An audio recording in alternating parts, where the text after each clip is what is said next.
Sir हमने एक ऐसी मशीन बना दी है जो सोच सकती है। मेजर एआई कंपनी के फाउंडर ने ये कहा कि उनका जो मॉडल है वो 15 से 20% कॉन्शियस है ना। अगर आप राजा महाराजा के ज़माने में अगर हम बिरबल को देखें, वो एआई तो था, चित्रगुप्त था या चाणक्य था, ये सारे एआई तो थे। एक डिस्कशन करें एआई वर्सेस आत्मा, बिकॉज एआई कभी ये नहीं समझेगा आप जिस 5 एलिमेंट से बने हो उसमें आपका डोमिनेटिंग एलिमेंट कौन सा है। सबसे अहम सवाल, हमारे जो स्क्रिप्चर्स है उसमें युगों की बात की गई, कलयुग की बात की गई है।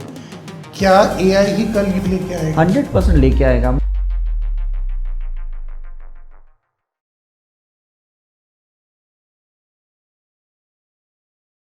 Welcome sir. Thank you very much.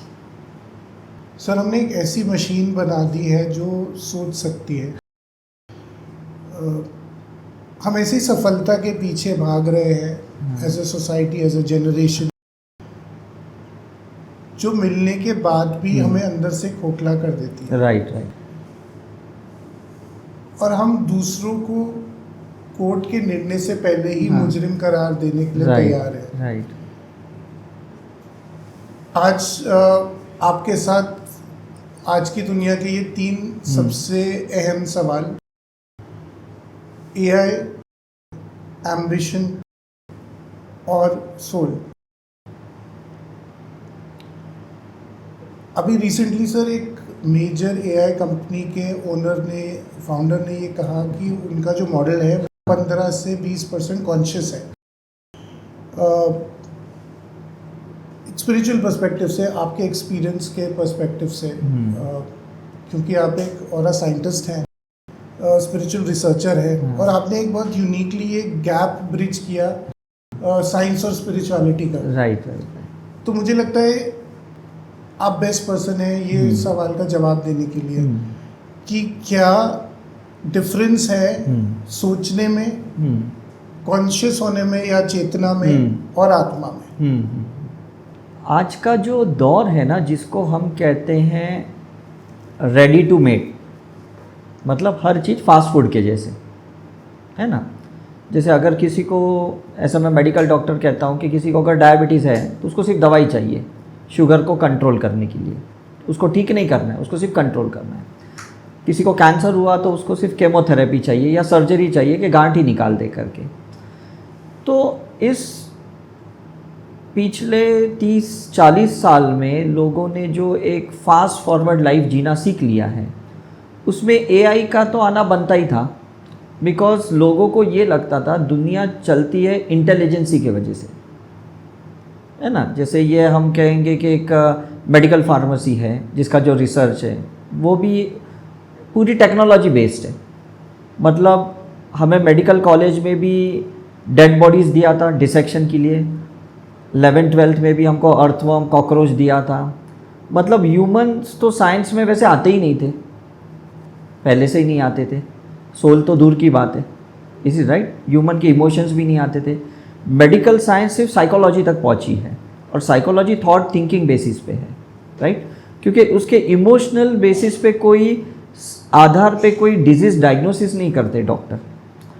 तो आप सोचो ये पूरी दुनिया जो चल रही है वो सिर्फ थॉट थिंकिंग प्रोसेस से ही चल रही है, कॉन्शियस माइंड से ही चल रही है। ना यहाँ चेतना है, कॉन्शियसनेस है, ना यहाँ पे इमोशंस है, ना फीलिंग्स है, ना कोई सुपर कॉन्शियसनेस है जहाँ पे हम कहेंगे कि ये बंदा चैनल्ड होके कुछ कर रहा है, कोई कनेक्शन से कर रहा है। ऐसा बहुत रेयरली कभी होता है। तो आप सोचो कि मास ऑफ द पॉपुलेशन को ये लगता है कि कोई दुनिया चलाने वाला इंटेलेक्ट पर्सन ही होना चाहिए या इंटेलिजेंसी होनी चाहिए। चाहे कोर्ट कचहरी में भी केस अगर होते हैं तो वो इंटेलिजेंसी के बेस पे ही चलते हैं, वैलिडेशन पे ही चलते हैं, एनालिसिस पे ही चलते हैं, लॉजिक बेस पे ही चलते हैं। ये इसके पीछे भाव नहीं समझते कि क्राइम करने वाले ने भी किस भाव से किया है, या कोई डिफेंस करने वाले ने भी किस भाव से किया है। तो आप सोचो ना कि ये दुनिया में कहाँ सोल है, कहाँ कॉन्शियसनेस का कोई एक फंडा है, कहाँ पे कोई एक डिवाइन एनर्जीज़ के कोई कनेक्शन को कोई समझता है। कोई समझेगा ही नहीं है। बिकॉज हमने बच्चे को जो पहले 5 साल में पढ़ना लिखना सिखाते थे, जो अभी हम 1.5-2 साल की एज से सिखाते हैं, तो डेफिनेटली बच्चे को भी लगता है कि इंटेलिजेंस ही आगे बढ़ा जा सकता है। एजुकेशन है, डिग्री है, या उसका जो प्रोफाइल है, या उसका जो एक स्ट्रक्चर है, कॉन्स्टिट्यूशन है, वो पूरा इंटेलिजेंस से ही चल सकता है।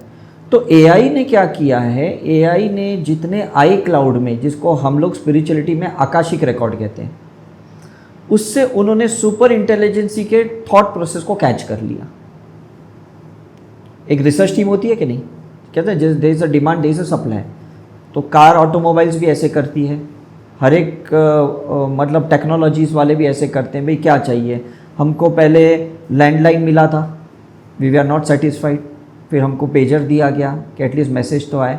उसके बाद में ब्लैक एंड वाइट मोबाइल्स आ गए, इज इट राइट। उसके बाद में कलर्स मोबाइल आ गए, उसके बाद में वो कंप्यूटराइज्ड मोबाइल आ गए। तो जैसे जैसे हम कलेक्टिव अनकॉन्शियसनेस एक डिमांड करती है ना, एक एआई जनरेट तो पहले से हो गया था, नाम सिर्फ अभी पड़ा है, बहुत सालों से है वो। उसको कोई एक टाइटल नहीं दिया गया था, है ना। अगर आप राजा महाराजा के ज़माने में अगर हम बिरबल को देखें, वो एआई तो था, चित्रगुप्त था या चाणक्य था, ये सारे एआई तो थे जिनके पास सुपर इंटेलिजेंसी थी, जो एक ऊपर की कॉन्शियस माइंड को इजीली रीड कर पा रहे थे कि इसका क्या मतलब होता है। Is it right. मतलब राजा भी अगर कोई ब्राह्मण को रखता था तो वो भी इसलिए रखता था क्योंकि वो सुपर इंटेलिजेंट था, या अकबर के नवरत्न वही ना, सुपर इंटेलिजेंट था। मतलब वो एक झटके में केस सॉल्व कर लेते थे। अगर आज आप देखो कि कोर्ट में जो जज होता है वो भी तो एआई बेस्ड पर्सन ही है, जो एक झटके में समझ जाता है कि ये जो लोग हैं डिफेंस करने वाले या क्रिमिनल है या लॉयर है, ये लोग किस तरह से उसको इंटरप्रेट कर रहे हैं, इसका कंक्लूजन क्या निकालना है। तो आज हम सपोज पहले गूगल को पूछ रहे थे, अब एआई को पूछ रहे हैं, राइट। पहले हम जो मैप को पूछते थे कि भाई ये रास्ता कहाँ से जाता है, कहाँ डेस्टिनी कैसी है। अब एआई तो क्या एक एक चीज़ की थॉट प्रोसेस को पकड़ पा रहा है करके, सिर्फ डेस्टिनी को नहीं पकड़ पा रहा है, द प्रेजेंट कॉन्शियस माइंड को भी पकड़ पा रहा है। ये बहुत इंपॉर्टेंट है करके। मैप तो क्या है, कुछ टाइम के बाद बताता है कि आगे रोड कंजेस्टेड है तो आप रीरूट कर लो, तो वो थोड़ा आगे का प्रोसेस है। तो ये दुनिया तो वैसे ही चलने वाली है, बिकॉज हर इंसान समझ गया कि मैं उस इंटेलिजेंसी पे पहुंचूं ना पहुंचूं, लोग मुझे बैकफायर करेंगे या मेरा जॉब चला जाएगा या मेरी मार्केट वैल्यू ख़त्म हो जाएगी। तो हर बंदा चाहता है कि इस दुनिया में जो भी बेस्ट इंटेलिजेंसी है वो मेरे हाथों में रहनी चाहिए, and that is AI best. मतलब अगर मुझे आज पूछना है कि मुझे आज लंच लेना है तो मेरे लिए बेस्ट फूड क्या रहेगा, वो एआई बता देगी। मतलब अगर मुझे पूछना है मेरे लिए मेडिसिन क्या रहेगी, वो एआई बता देगी। धीरे धीरे क्या होता है ना कि दुनिया में जो कम इंटेलिजेंट लोग हैं वो सब वाइप आउट हो जाएंगे। वो रिसेशन जैसे हम कहते हैं ना, उसमें सब कुछ उसका चला जाएगा करके। अब बचेंगे क्या, वही जो लोग एआई को ऑपरेट करना जानते हैं, जो लोग एआई की फ्रीक्वेंसी या उसकी स्पीड से चलना चाहते हैं, वही लोग चलेंगे। तो this is called the peak of the knowledge. ये एक मैं कॉर्पोरेट वर्ल्ड की बात कर रहा हूँ। अब मैं आता हूँ स्पिरिचुअल वर्ल्ड की बात। स्पिरिचुअल वर्ल्ड का word starts from no knowledge. यहाँ एआई ज़ीरो है स्पिरिचुअल वर्ल्ड में। इतिहास में किसने कुछ भी किया, स्पिरिचुअलिटी में उसको कोई लेना देना नहीं। कहीं पे भी कुरुक्षेत्र में अगर युद्ध हुआ या रामायण हुई या बाइबल, गीता, कुरान, कुछ भी लिखा गया है, स्पिरिचुअलिटी में इसका कोई लेना देना नहीं है, because it's an outdated syllabus. तो ना एआई स्पिरिचुअलिटी तक पहुंच सकती है और ना रिलीजियस सिलेबस स्पिरिचुअलिटी तक पहुंच सकता है, ना मेडिकल पहुंच सकता है। स्पिरिचुअल का जो बेस है प्रेजेंट मोमेंट का है, और प्रेजेंट मोमेंट को कोई भी कॉन्शियसनेस से नहीं पकड़ सकता है, कॉन्शियस माइंड से पकड़ सकता है। ये दो का डिफरेंस हमेशा लोगों को समझना पड़ेगा करके, क्योंकि आपकी जो कलेक्टिव अनकॉन्शियसनेस पैटर्न है ये कोई समझ ही नहीं पाएगा। एआई कैसे समझेगा? एआई को ये नहीं समझेगा कि आपके जो बायोलॉजिकल सोल्स के कनेक्शंस है और नॉन बायोलॉजिकल सोल्स के कनेक्शंस है वो इस वक्त क्या सोच रहे। अगर वो ये नहीं समझ सकता तो वो आपको गाइड भी कैसे करेगा? सिंपल है ना। फॉर एग्जांपल, अगर सपोज मेरे बेटे ने मुझे कहा कि मुझे सिनेमेटोग्राफी में आगे बढ़ना है, राइट, तो एआई को अगर मैं पूछता हूँ कि ये मेरा बेटा, इसका ये एज है, इसको सिनेमेटोग्राफी में जाना है, इसके लिए बेस्ट कॉलेज क्या रहेगी करके, ये तो जो टॉप यूनिवर्सिटी है उसकी नाम बता देगा। ये तो नहीं बताएगा कि उसका सोल कनेक्शन कौन सी यूनिवर्सिटी से, कौन से जगह से इसका सोल कर्मा है। तो आप सोचो कि फ्यूचर में आदमी अधूरा अधूरा ज्ञान लेके जब आगे जाएगा और जब वो धोखे खाएगा ना, तब एक टाइम ऐसा आएगा एआई पूरा क्रैश हो जाएगा। और कुछ हद तक सर वही चीज़ शायद है जिसकी वजह से जो सक्सेस मिलने के बाद भी हमें अंदर से खालीपन लगता है। एग्जैक्टली ना, बिकॉज खालीपन का मतलब क्या हुआ कि हम लोग सिर्फ है ना जो 18% ऑफ द लेफ्ट ब्रेन की लॉजिकल कॉन्शियस माइंड की जो थेरेपी है या पाथ है उससे चल रहे हैं, सिर्फ 18%। आप सोचो अभी भी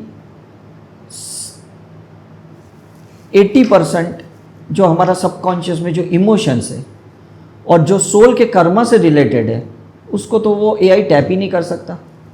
एआई ये टैप नहीं कर सकता कि अभी आपके गैस्ट्रिक जूस में कौन से रस की फीलिंग है, तो वो कैसे बता पाएगा कि आपको मेडिसिन की या दवा या आपको फूड की क्या ज़रूरत है ना। जैसे हम BMI लेते हैं किसी का, हम लोग चेक करते हैं करके कि इसका कैलोरीज का या जो भी प्रोफाइल चेक करते हैं, वो सारा एक केमिकल बेस्ड होता है। अभी तक तो एआई एनर्जी पे भी नहीं पहुंचा, सिर्फ केमिकल बेस्ड पे पहुंचा है। अभी तो एआई इमोशंस पे नहीं पहुंचा है। तो आप सोचो, आपको नहीं लगता ये सब अधूरा खेल है? एक डिस्कशन करें एआई वर्सेस आत्मा का, तो जो आपका बेसिक क्रक्स वो ये है कि एआई केवल वो ऑब्जेक्टिव है, थिंकिंग को रेप्लिकेट कर ऑब्जेक्टिव सकता है, बट वो आत्मा को और आत्मा की उस पाथ को या हाँ, उस पर्पस को नहीं समझ ना तो सकता, समझ पा रहा है, ना कभी ही नहीं समझ सकता है। Yes yes yes, because AI कभी ये नहीं समझेगा आप जिस 5 एलिमेंट से बने हो उसमें आपका डोमिनेटिंग एलिमेंट कौन सा है। अगर मैं एआई को पूछूं मुझे ये वॉल को कलर करना है, what will be the best option, वो बता देगा शायद कि ये कलर आपके लिए अच्छा है। लेकिन मेरा अगर फायर एलिमेंट है और एआई ने ये कलर पर्पल चूज़ किया है, तो ये कॉन्ट्राडिक्टरी है, मुझे यहाँ येलो चाहिए मेरे फायर एलिमेंट के हिसाब से। राइट। तो आप सोचो, एआई आपकी कॉन्स्टिट्यूशन नहीं जान सकता, आपका बिहेवियर नहीं जान सकता, आपका कैरेक्टर नहीं जान सकता, आपका नेचर नहीं जान सकता, सिर्फ आपका माइंड जान सकता है। और उस माइंड के आधार पे कंक्लूजन कितने चलेंगे। और मुझे लगता है कि क्योंकि उसकी ट्रेनिंग एक सिंगुलर डेटा सेट पे है, तो वो वही जवाब आपको भी देगा। वो डेटा कैसा है ना कि जो मैक्सिमम लोगों ने अपने दिमाग लड़ाए हैं, राइट, उसके बेसिस पे जो सुपर सक्सेसफुल हुए इस यूनिवर्स में, उनके बेसिस पे हुए। लेकिन इनको ये नहीं पता कि जो सुपर सक्सेस आज इस दुनिया में है, इसके पीछे इनका बहुत बड़ा स्पिरिचुअल एस्पेक्ट भी हो सकता है, इनका बहुत बड़ा पुण्य हो सकता है, बहुत बड़ा इनकी ग्रेस हो सकती है, ब्लेसिंग हो सकती है, चैनल हो सकते हैं, कोई गुरु की छाया हो सकती है। वो एआई को कैसे पता चलेगा? सो बेसिकली हम तो केवल ऑब्जेक्टिवली उनके बिहेवियर को मैप करके एग्जैक्टली अगर सचिन तेंदुलकर की सपोज 10 मैच को एआई ने रिकॉर्ड किया है, उसके बेसिस पे वो बता सकता है कि ये कैसे प्ले करता था, इसके एक्शंस कैसे थे। लेकिन उसको ये थोड़ी पता अलग अलग मैच में जो उस टाइम पे उसके जो भाव थे, जब उसने 6 मारा या उसने सेंचुरी की या डबल सेंचुरी की, या वो जब भी 0 पे भी आउट हुआ तो क्यों 0 पे आउट हुआ, एआई कैसे कैच कर सकता है? तो ये डिफरेंस आएगा। तो आगे जो जनरेशन जो भटक रहा है उनको लगता है हमको वरदान मिल गया, लेकिन इनको ये नहीं पता अगर इस न्यू जनरेशन ने, जेनजी जनरेशन ने अगर इसको फॉलो किया, इनके जॉब तो खतरे में होंगे ही, इनका लाइफ ही खतरे में होगा, सिर्फ जॉब ही नहीं होगा। ऐसा है क्योंकि उनका पर्सपेक्टिव सिर्फ अधूरा होगा ना, वो सिर्फ इंटेलेक्ट पार्ट पे चलेगा, कोई इमोशन फीलिंग के पार्ट पे नहीं चलेगा। जैसे किसी का ब्रेकअप हो जाता है, नेक्स्ट डे वो दूसरे रिलेशनशिप में आ जाता है, इज इट राइट? किसी का आज जॉब चला गया, वो कल दूसरे के लिए अप्लाई करेगा, उसको जॉब मिल जाएगा। कोई आज ये बिज़नेस बंद कर रहा है, कल कोई और कहीं बिज़नेस ओपन करेगा। तो उसके लिए तो एक आउटलेट है, उसके लिए तो एक अपॉर्चुनिटी है। तो लाइफ सिर्फ अपॉर्चुनिटी नहीं है, लाइफ एक एक्सपीरियंस है। ऐसे नहीं बोलेंगे हाँ यहाँ जॉब छूट गया, यहाँ मिल गया, यहाँ रिलेशन ख़त्म हो गया, यहाँ शुरू हो गया। ये सिर्फ वही नहीं चीज़ें होती है, what is the experience base, वो एआई एक्सपीरियंस को कैसे कैच कर सकता है? Right sir. How did you felt, that's important. मैं उसको पूछता हूँ एआई को which is the best water for me, वो कहेगा this alkaline water is better for me, लेकिन वो हेल्थ के बेसिस पे बोल रहा है। मुझे अभी इस वक्त कितना अल्कलाइन चाहिए एक अच्छा फील होने के लिए, एक अच्छा महसूस करने के लिए, एआई कैसे बता पाएगा? ऑल्सो सर इसी कॉन्टेक्स्ट में जैसे एक बहुत फेमस मॉडल है क्लॉड, उसके ओनर ने अभी रिसेंटली 4 जून को ये अपील की है सभी डेवलपर से, एआई डेवलपर से, पूरे वर्ल्ड से, कि कुछ टाइम के लिए एआई के डेवलपमेंट को पॉज कर दे, पॉज करने का ऑप्शन रखें, क्योंकि जिस पेस पे ये डेवलप हो रहा है हमारी सोसाइटी और सोशल स्ट्रक्चर रिकंसाइल नहीं कर पाएगा। एग्जैक्टली। तो एक ब्रॉडर कॉन्टेक्स्ट में हमारे जो स्क्रिप्चर्स हैं उसमें युगों की बात की गई और हर युग में एक अंत की बात की गई है, कलयुग की बात की गई है। क्या एआई ही कलयुग लेके आएगा? 100% लेके आएगा। मैं अभी आपको एक चीज़ समझाता हूँ जो लोगों ने कभी इसके ऊपर गौर नहीं किया है, कि जैसे आपके कोर्ट में काफ़ी केसेस अनसॉल्व है कि नहीं? काफ़ी अनसॉल्व है, और काफ़ी तो वो लोग डेड भी हो गए, मर भी गए और सॉल्व भी नहीं हुआ, कुछ तो जिंदा भी हैं, कुछ तो मर भी गए। आप देखो इनको जो जस्टिस नहीं मिला, इनकी एक स्पिरिट कहीं ना कहीं है, कहीं ना कहीं है। वो स्पिरिट आई क्लाउड में जाके इन सारे एआई क्रिएटर्स के साथ है जो अपनी दुनिया बनाना चाहती है, अपनी दुनिया बनाना चाहती है। हम वेस्टर्न साइंस में उसको एलियन कहते हैं, स्पिरिचुअल साइंस में उसको स्पिरिट कहते हैं। समझ में आ रहा है? ये लोग पूरी कंट्रोल, अब वो हो सकता है ट्रम्प के थ्रू भी कर सकते हैं वो, बिकॉज उनको जस्टिस चाहिए। उनको कहीं ना कहीं कोर्ट में जस्टिस नहीं मिला, उनको डॉक्टर की मेडिकल साइंस से उनको क्योर नहीं मिला, जस्टिस नहीं मिला। Is it right? कहीं कोई इनकम टैक्स ने उसको जस्टिस नहीं दिया कि इसने मेहनत से पैसे कमाए और तुमने इतने इनकम टैक्स कैसे ले लिया, इतना टैक्स कैसे पे करवाया। Is it right? उसका कहीं आपने रेट डाल दिया, उसका सब कुछ जब्त कर दिया, उसको एकदम रास्ते पे लेके आए, उसको जस्टिस नहीं मिला। Is it right? कितने एंसेस्टर्स ने मेहनत करते हुए कोई एक मुकाम पे पहुंचा है और आपने उसका एक आउटपुट देके उसको शून्य कर दिया।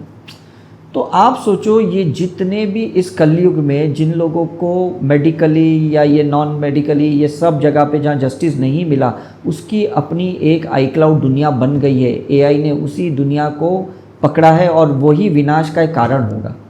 तो 100%। अगर एक लाइन में इसे समराइज करें सर, तो क्या एआई प्रलय लेके आएगा? लेके आएगा। आप देखो जितने भी गंगा तट पे ये सारी जो कर्मकांड क्रियाएं होती है, बनारस में, इलाहाबाद, ऋषिकेश में, ये जहाँ भी होती है, ये कोई स्पिरिचुअल एक्ट नहीं होती है, कोई ट्रांसफॉर्मेशनल नहीं होती है करके, सेल्फ रियलाइजेशन वाली नहीं होती है। ये सिर्फ दूर निकालने के लिए होती है कि मुझे काल सर्प दोष निकालना है, मुझे पितृ दोष निकालना है, मुझे ग्रह दोष निकालना है। तो ये जो दोष निकाला, ये एआई ने उसको पकड़ा है, क्योंकि उनको जस्टिस चाहिए। तो जस्टिस कौन देगा? कि पहले तो एक लालच दिया जाएगा, जैसे बैंक वाले कैसे लालच देते कि आप 2 BHK का क्या 4 BHK का ले लो, हम तो आपको लोन देने के लिए तैयार है। बंदा सोचेगा ये तो अच्छा ही है, मैं मारुति लेने के लिए गया और मुझे ये होंडा दे रही है कार, तो मैं क्यों ना लूँ। Is it right? तो ये जो चीज़ें हम जो ओवरटेक कर रहे हैं अपनी लाइफ में, जंप जो कर रहे हैं, चाहे वो फूड है या लाइफस्टाइल है या जो है, ये एआई बेस्ड है। ये सारे है ना एक्चुअली हमारे कार्मिक ही है, सारे कार्मिक हैं जो पंडितों ने भी जनरेट किया है, पढ़े लिखे लोगों डॉक्टर्स ने भी किया है, वकीलों ने भी किया है, जज ने भी किया है। जहां पे भी इनको जस्टिस नहीं मिला, कलयुग में ये सारे प्रलय लेके आएगा। अब जो बंदा स्पिरिचुअल एक्ट करेगा उसको समझ में आएगा मुझे इन सारी दुनिया से दूर रहना है, इन सब चीज़ों से दूर रहना है, मुझे बस अपना सेल्फ ट्रांसफॉर्मेशन करके कैसे भी बाहर आना है, ऐसा है करके वापस एक नई दुनिया में उलझना नहीं है। तो सर जैसे अभी आपने सक्सेस की भी बात की और एम्बिशन की भी बात की और उस फीलिंग की भी बात की, उस एम्प्टीनेस की भी बात की, और अभी जनरेशन जी की बात, बेसिकली एक जैसे मैं भी एक पेरेंट हूँ, हाँ मैं भी अपने बच्चों को देखता हूँ, तो इतना ज़्यादा ओरिएंटेशन है डिजिटल हाँ, चीज़ों की तरफ, राइट राइट पूरे दिन फ़ोन पे रहते राइट हैं, राइट ह्यूमन इंटरेक्शन कम है। तो एक एस्पेक्ट जो मैं समझा हूँ कि हाँ आपके टॉक से कि एआई ही वो अनकॉन्शियस मैनिफेस्टेशन है, एग्जैक्टली कार्मिक मैनिफेस्टेशन। कार्मिक मैनिफेस्टेशन है। बट सर जो आज के बच्चे हैं हाँ। उनके लिए क्या वे आउट है या उनके लिए क्या तरीका है इससे बाहर निकलने का? उसका तरीका एक ही है, उनको सक्सेस की फिलॉसफी स्पिरिचुअल वे से समझाओ, कंपटीशन से मत समझाओ। उनको ये मत सोचो तुम्हें 95 मिलेगा तो ये यूनिवर्सिटी मिलेगी, 98 मिला तो तुम्हें ये बोर्ड मिलेगा, मतलब ये बातें मत समझाओ। ये ऐसा जॉब मिलेगा, ऐसा पे स्केल मिलेगा, ऐसी तुम्हारी लाइफस्टाइल होगी, ये मत समझाओ उनको। बिकॉज इससे क्या होता है ना, वो बंदा रियली राइट ब्रेन को छोड़ देता है, इमोशंस को छोड़ देता है, वो सुपर कॉन्शियस माइंड को छोड़ देता है, वो सिर्फ लेफ्ट ब्रेन की कंपटीशन में लग जाता है। तब भी उसको इतने सुसाइडल टेंडेंसी, इतने ड्रग एडिक्शंस, इतने सेक्शुअल थॉट्स, ये सब चीज़ें क्यों आती है? बिकॉज एक टाइम के बाद वो स्ट्रेसफुल हो जाता है। करेक्ट। उसको ये समझ में नहीं जाता है सक्सेस नहीं है तो जीना कैसा, और सक्सेस है तो हैंडल कैसे करना। करेक्ट। दोनों तरीके से उसके लिए बहुत डेंजर जोन है। और अगर सक्सेस है तो उसको ये नहीं समझ में आ रहा है कि पेरेंट्स को ग्रैटिट्यूड करे या संस्कार को इम्पोर्टेंस दे, राइट? उसको लगता है वो अपने आप को ही इम्पोर्टेंस दे, वो एक ईगो फैक्टर एक्टिवेट हो जाता है, समझ में कि नहीं? तो आपको नहीं लगता एक सेल्फ डिस्ट्रक्शन स्टार्ट हो गया? ये हर बच्चा, न्यू जनरेशन सेल्फ डिस्ट्रक्शन ही कर रहा है। Correct sir. और वो ही जो आप बोल रहे हैं उसी को सप्लीमेंट करने के लिए कि वो ईगो या आय वाला फैक्टर इतना ज़्यादा है, बहुत ज़्यादा कि है। इवन कोई रिलेशनशिप भी सस्टेन नहीं कर पाते हैं। Because Exactly. रिलेशनशिप में भी फोकस रिलेशनशिप के बजाय अपने पे ज़्यादा होता है। एग्जैक्टली तो वी कभी नहीं होता है, कभी it's only नहीं, I। कभी नहीं आता है। मैं आपको एक छोटा एग्जांपल देता हूँ। एक मेरा एक बहुत कीन ऑब्जर्वेशन है। पहले जब कोई बंदा कहीं जाता था ना, कहीं पे भी, मतलब सपोज एक लड़के लड़की देखने जाते थे, या सपोज जॉब के लिए जाते थे, या स्कूल के एडमिशन के लिए कहीं पे भी जाते थे, वहाँ पहले ना उसका एक ख़ानदान पूछा जाता था, एक बैकग्राउंड पूछा जाता था कि आपके फादर क्या करते हैं, आपके दादाजी क्या, आप कौन से लैंड से हो, आपका गांव कौन सा है, कौन सा प्रीमाइस से आप आए हो। तो उसको वो इम्पोर्टेंस पता होता था। अब क्या पूछा जाता, आप यूनिवर्सिटी में कहाँ से आए हो, कौन से बोर्ड की एग्ज़ाम दी है, समझ में आ रहा है कि नहीं, आपके पहले के कितने नंबर्स थे, कितने मार्क्स थे, आपके एक्स्ट्रा एक्टिविटीज़ क्या थे, इज इट राइट? तो उसको है ना एक फिजिकल कॉन्शियसनेस क्रिएट किया जाता है, और वो सेल्फ पे आता है कि हाँ मैं ही हूँ, मैंने ही स्पोर्ट्स खेला है, मैंने ही चेस में गोल्ड मेडल लाया है, मैंने ये किया, मैं ये टॉप यूनिवर्सिटी में था। वो भूल गया कि वहाँ तक पहुँचा कैसे, किसकी ब्लेसिंग ने काम की है। माँ बाप अनपढ़ थे, गंवार थे, लेकिन वो इतनी मन्नतें मांगते थे, इतनी दुआएं मांगते थे, इतनी उनके लिए रिलीजियस एक्टिविटी करते थे, जिसके वजह से बच्चा वहाँ पहुँचा है।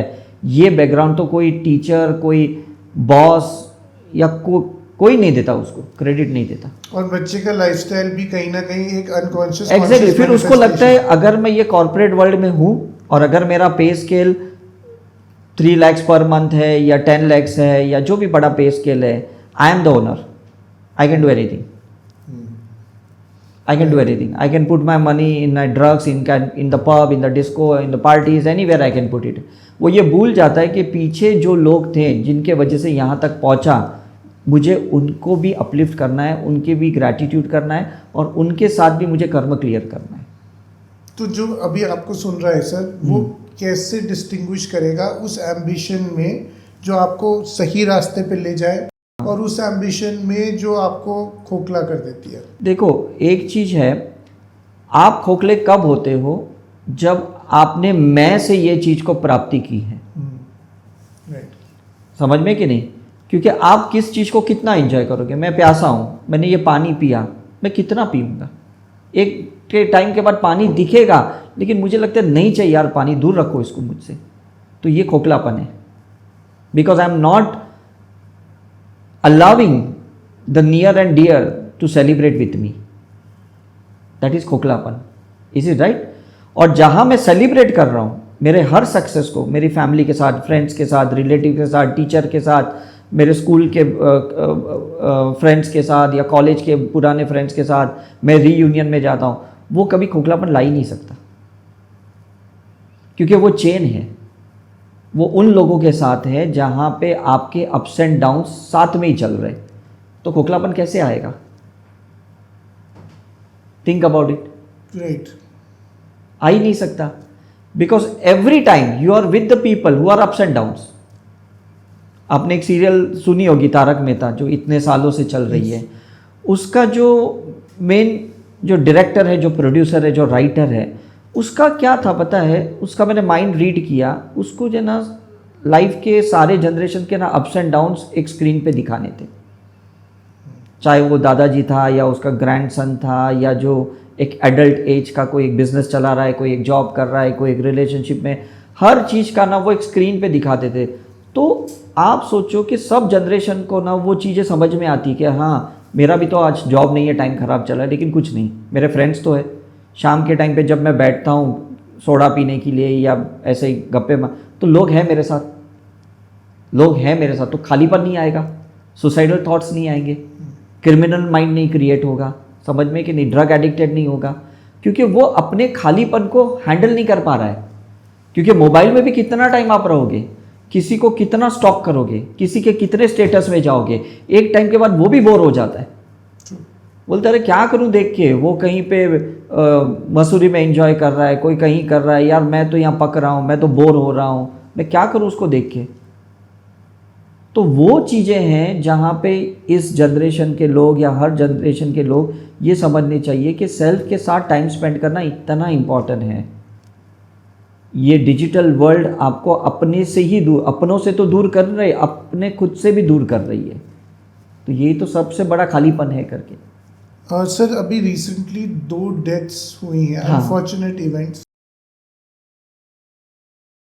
एक की जज थे मेल और एक फीमेल, दोनों ही मैट्रिमोनियल कॉन्टेक्स्ट में हुई, और पहले से ही अभी दोनों मैटर्स अंडर इन्वेस्टिगेशन है। yes. बट पहले से ही हमने as a society, as users of social media already उनको जज कर लिया। अब केस की बात तो कोर्ट डिसाइड करेगा, वो तो डिसाइड करेगी, लेकिन मैं आपसे पूछना चाहता हूँ आपके लेंस से, एक स्पिरिचुअल लेंस से, हम एज अ सोसाइटी किस डायरेक्शन में जा रहे हैं जहाँ हम पहले ही सबको जज करते हैं? क्या होता है ना कि हमारे सोसाइटी में ना लोगों के पास एक बहुत बड़ा मिसिंग फैक्टर है, और वो मिसिंग फैक्टर है बर्ड व्यू। समझ में आ रहा है?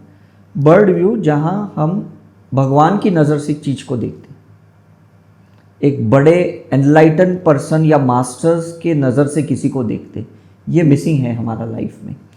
हम अपने लेवल से ना लोगों को जज करते हैं, और हम ये कभी क्वांटम फिजिक्स नहीं समझ पाए कि जो हम जज कर रहे हैं एक्चुअली उसका कुछ पार्ट हमारे अंदर भी है।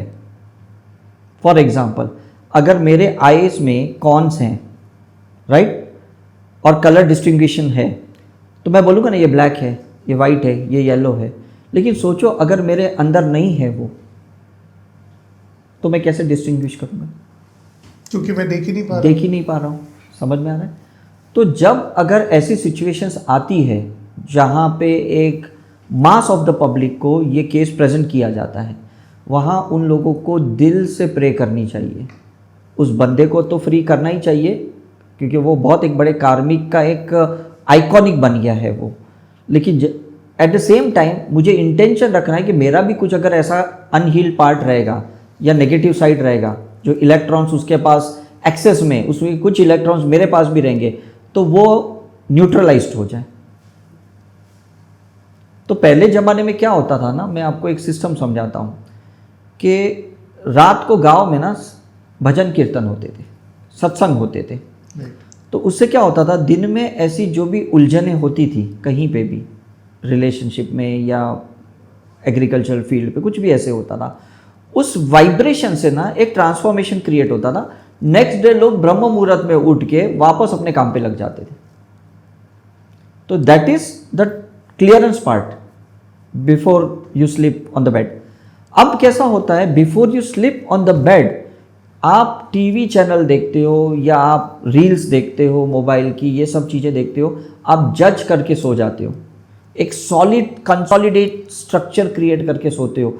आपके सबकॉन्शियस माइंड में वही क्राइम चलता है, वही चलता है, उसने ऐसे किया मेरी बद्दुआ लगे, उसने ऐसे किया उसको ऐसा नहीं करना चाहिए था। तो कहीं पे भी छोटे लेवल पे या बड़े लेवल पे कोई भी उसको ब्लेस तो कर ही नहीं रहा है, कोई ऐसे वाइब्रेशंस तो क्रिएट कर ही नहीं रहा है ना। किसी एक कंट्री में एक ऐसा एक्सपेरिमेंट हुआ था बहुत साल पहले जो मैंने सुना था कि किसी एक बहुत बड़े पेड़ को काटना था और वो कट नहीं रहा था, तो फिर किसी ने बोल दिया कि आप सब लोग इसको कोसते रहो, और जैसे कोसना शुरू कर दिया वो पेड़ खुद ही गिर गया। तो ये होता है कि जब हम किसी को जज करते हैं ना, उस बंदे को तो हम बाई डिफ़ॉल्ट, मतलब वो बाद में बेगुनाह भी साबित हो जाएगा तो भी वो बेचारा घिल से मर जाएगा। जैसे हम जेल में क्यों जाते हैं, हर बार आपको मैं कहता हूँ ना, मैं देहरादून जेल में जाता हूँ इसी वजह से कि मैं वहाँ के लोगों को बताता हूँ भाई क्राइम मतलब जो पकड़ा गया वो चोर है, जो बच गया वो साहूकार है, जो हम सुनते हैं ऐसी बातें। तो दुनिया में तो सब क्राइम करते, लेकिन एक सैटर्न कार्मिक होता है जो उसको पनिश करने के लिए ना एक एक्सपीरियंस देना चाहता है, और वो बंदा पनिश उस मोमेंट में नहीं होता है, वो लाइफ टाइम पनिशमेंट में आ जाता है लोगों के वजह से, क्योंकि लोगों ने इतनी फ्रेम कर दी है खुद के माइंड में, इतनी एंकरिंग कर दी है।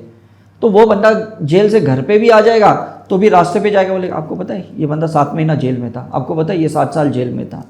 तो ये बंदे को तो जीने के लायक ही नहीं छोड़ते लोग, तो फ़ायदा क्या हुआ। और लीगल एंगल से तो अगर उसको उसकी पनिशमेंट मिल गई तो बात खत्म हो गई। बात खत्म हो लेकिन गई। मुझे ये बताओ ना, कौन उसको न्यूट्रलाइज गिनता है, कौन उसको ये कहता है कि नहीं नहीं अब इसको ये नहीं होना चाहिए। मतलब जिस कसब को हमने सपोज फांसी भी दे दी है, आज भी अगर उसकी जब पिक्चर बनती है 26/11 की, हम उसको कोसते रहते यार ये बंदे ने ऐसे किया। जब मैंने उसकी पास्ट लाइफ देखी थी एक मेडिटेशन में, मैंने देखा था वो बंदा टाइगर था, एक जगह पे जंगल में था, और बहुत इंडियंस फॉरेनर्स थे जो हंटिंग कर रहे थे, उसका शिकार कर रहे थे। तो उसने मरने के पहले ना अपने आंखों में उन सारी लोगों की छवियां भर दी, and this was the recent 1 life before this life of the terrorist मैंने देखा।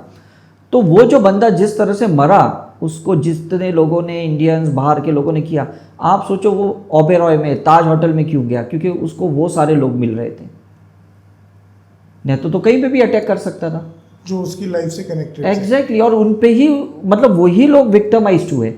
उसने तो ओपन फायरिंग की थी, समझ में कि ना, ओपन फायरिंग में तो अभी समझो उस होटल में तो 500-600 लोग थे, वो 50 लोग ही क्यों मरे, समझ में। तो ये क्वांटम फिजिक्स का एक रूल है, ये कार्मिक रूल है कि जिसको जो कर्म क्लियर करना है ना वो उसी से कर सकता है। लेकिन इसके लिए ना लोगों को वो बर्ड व्यू चाहिए, एक हायर कॉन्शियसनेस चाहिए जिससे ये पूरा षड्यंत्र समझे। ये समझ ही नहीं रहा है। अगर नॉर्थ में इतने रेप हो रहे, क्योंकि कुरुक्षेत्र में ये द्रौपदी का केस हुआ ना, क्यों साउथ में नहीं हो रहे, क्यों गुजरात में नहीं हो रहे, क्यों बॉम्बे में नहीं हो रहे। कलेक्टिव अनकॉन्शियस पैटर्न है, अरे इसका ऐसा हुआ था, इसका ऐसा हुआ था। तो डेफिनेटली आज भी दिल्ली में लड़कियां महफूज नहीं है रात को घूमने, बॉम्बे में रात को 2-3 बजे घूमते कोई कुछ नहीं होता है। थिंक अबाउट इट, गुजरात में लोग भी घूमते रहते हैं। तो ये लोगों को ना अपना माइंडसेट चेंज करना पड़ेगा, अपने माइंड से सब डिलीट करनी पड़ेगी जो उन्होंने अपने जन्मों से ना चीज़ों को एंकरिंग किया है कि ये गलत है, ये ऐसा नहीं होना चाहिए, ये इसने गलत किया है, इसको बहुत बड़ी सज़ा मिलनी चाहिए। हम रावण को जलाते हैं लेकिन खुद के एंगर को थोड़ी जलाते, खुद के ईगो को थोड़ी जलाते हैं, रावण को बाहर से जलाते हैं हर दशहरा के दिन। तो सर ब्रॉडली फॉरगिवनेस की बात बहुत इंपॉर्टेंट है, सेल्फ रियलाइजेशन फॉरगिवनेस बहुत इंपॉर्टेंट है। आपने गलती की है तो भी मुझे आपको फॉरगिव करना है, मैंने गलती की है तो भी मुझे आपसे फॉरगिवनेस सीख करनी है। ये दोनों टू एंड फ्रो गेम है करके। Sir as a normal person, जैसे कि मैं हूँ एक नॉर्मल सिटीजन जो कि काम भी कर रहे हैं और लाइफ में भी उलझा हुआ है, उसके लिए फॉरगिव कर पाना बहुत मुश्किल है, बिकॉज उसके संस्कारों में ये नहीं आया ना। उसने माँ बाप को बचपन से लड़ते देखा लेकिन फॉरगिवनेस नहीं देखा। उसने अपनी दादी को, अपने मदर को टॉर्चर करते हुए देखा लेकिन कभी दादी ने मदर से फॉरगिवनेस नहीं किया, इज इट राइट? उसने अपनी चाची को देखा है मदर को टॉर्चर करते हुए, तो उसने देखा कि चाची ने कभी फॉरगिवनेस नहीं किया। तो मैं ये कह रहा हूँ कि अगर टीचर भी कभी गलती करती है पढ़ाते वक्त, तो उसने तो कभी स्टूडेंट को माफ़ी नहीं मांगी कि सॉरी यार ये मैथ्स का थोड़ा फॉर्मूला मैंने गलत समझाया, एक्चुअली इसका ये आंसर नहीं था, आप जो बोल रहे वही सही था। तो ये जो हमारे कल्चर में ना फॉरगिवनेस साइंस है ही नहीं, इज इट राइट? जीसस को लोग गॉड नहीं मानते, सन ऑफ द गॉड मानते, राइट? लेकिन तो भी जीसस की फॉरगिवनेस को ना काफ़ी लोग समझते हैं कि ये होना चाहिए। समझ में आ रहा है? तो हमारे पास तो इतने 33 करोड़ देवी देवता हैं जिनको हम सन या डॉटर नहीं मानते, गॉड गॉडेसेस ही मानते, लेकिन उनसे भी तो हमने फॉरगिवनेस नहीं सीखा। तो कितना बड़ा बात है करके कि कोई पंडित आपका काल सर्प दोष निकाल रहा है और आप बोलोगे कि अभी भी निकला नहीं, तो वो सॉरी तो कभी नहीं बोलता है कि मैंने पैसे तो ले लिए, एनर्जी एक्सचेंज तो किया, लेकिन मैं निकाल नहीं पाया, सॉरी मैं आपकी वापस फ्री में कराता हूँ। तो कभी तो हमने बड़े बड़े पंडित पुरोहित या ऐसे इंटेलेक्ट लोगों से तो कभी हमने फॉरगिवनेस का कोई फंडा सीखा ही नहीं है। तो ये ट्रेंड आएगा कहाँ से? सर एक माइंड में लोगों के एक ब्लॉक है, एक बड़ा ब्लॉक है, ऑब्जेक्शन है कि फॉरगिवनेस मतलब हमने जस्टिस को छोड़ दिया, या जो हमें न्याय मिलना चाहिए था हमने उसे छोड़ दिया। इसके बारे में आपका क्या? मैं एक सेंटेंस लोगों को पूछता हूँ, are you greater than God? या आपको किसी ने लेटर दिया when you have taken the birth कि आप है ना इसका जस्टिस लेके आओ? अब ये क्वेश्चन मैं क्यों आपको बोल रहा हूँ, क्योंकि जब अर्जुन ने कृष्ण भगवान को पूछा कि भाई तुमको तो हम भगवान ही मानते हैं, तो तुम ये युद्ध करवा क्यों रहे? तो उन्होंने कहा ये नियति में लिखा था और मुझे ये काम सौंपा गया है और ये मुझे काम आपको सौंपना है। तो ना तो आप अर्जुन हो, ना तो आपके पास कोई कृष्ण भगवान है, फिर आप जज क्यों करते हो? लड़ते क्यों हो जब आपको किसी ने राइट्स ही नहीं दिया? लीव इट ऑन द नियति। उनको जब लगेगा तो किसी कृष्ण को भेजेंगे, किसी अर्जुन को भेजेंगे, तब जाके ये युद्ध नीति होगी। हर इंसान अगर लड़ते ही रहेगा तो मुझे बताओ ना प्रॉब्लम सॉल्व कब होंगे? हमारे बॉर्डर पे इतने सैनिक तैनात हैं, लड़ ही रहे हैं। हम जब भी देखते हैं वर्ल्ड वार 1, 2, पाकिस्तान के साथ ऐसा हुआ, इसके साथ ऐसा हुआ, चाइना के साथ ऐसा हुआ, ये तो ख़त्म ही नहीं हो रहा है।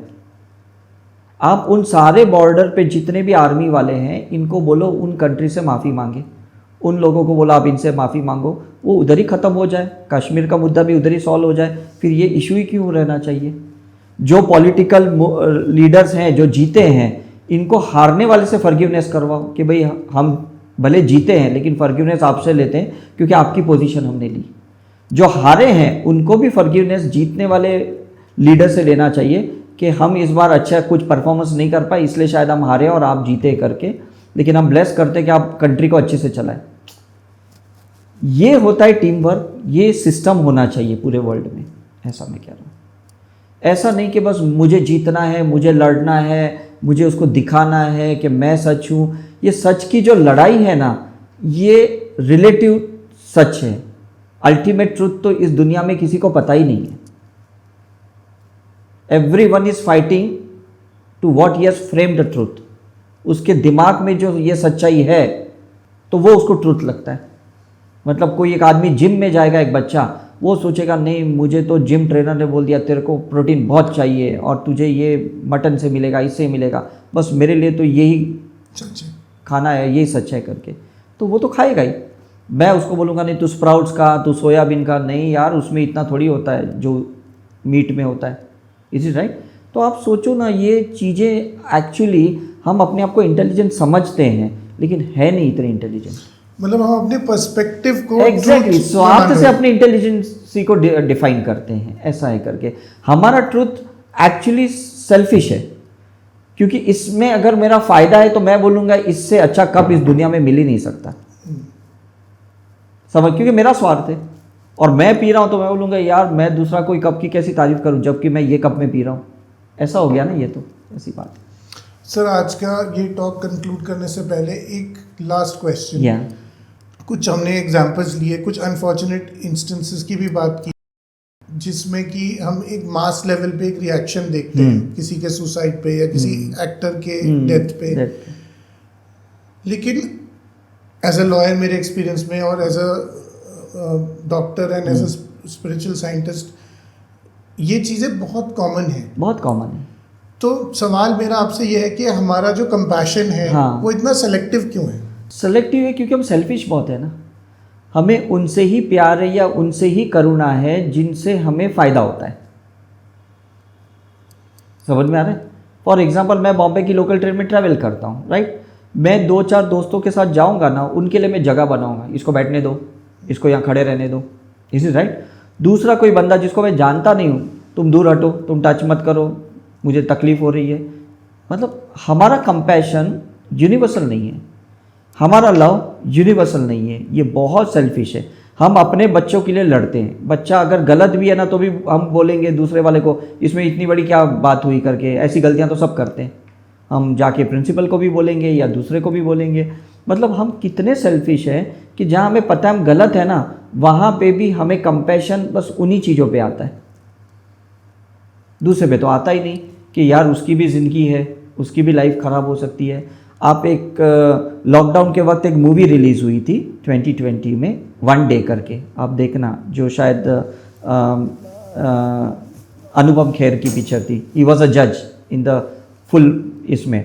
तो जब वो रिटायर हुए ना जज के पोजीशन से, तो उन्होंने एक दिन के अंदर वो सारे केसेस को सॉल्व किया स्पिरिचुअल एंगल से, जो उन्होंने सॉल्व करना चाहते थे तो भी कर नहीं पाए थे, जस्टिस देना चाहते थे, जस्टिस नहीं दे पाए थे। तो इतना एफर्ट्स इस दुनिया में कौन डालता है?